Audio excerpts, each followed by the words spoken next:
Breaking news, হালকা বাতাসে লুঙ্গি আকাশে।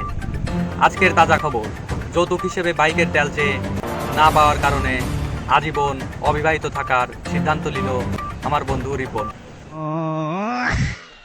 বিস্তারিত বলবেন শীতল সাহেব।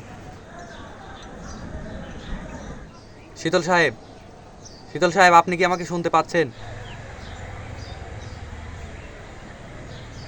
এ চাকরি মনকে গেল, বিস্তারিত কথা তাড়াতাড়ি।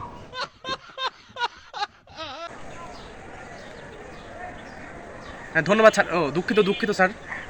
আপনি প্রথমে যা বলেছেন, হালকা বাতাসে লুঙ্গি আকাশে, আসলে এটা এত বাতাসে লুঙ্গি ধরে রাখা একটু কষ্টকরই ব্যাপার।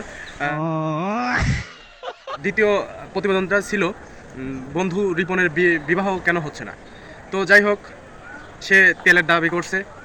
বাংলাদেশে যে তেলের সংকট, যা দিয়ে মনে হয় দুই একটা জেলা কিনে নেওয়া যাবে, তো সেই জন্যই রিপন সাহেবের বিয়ে হচ্ছে না। এবং এবং এবং অনেক তথ্যই আছে।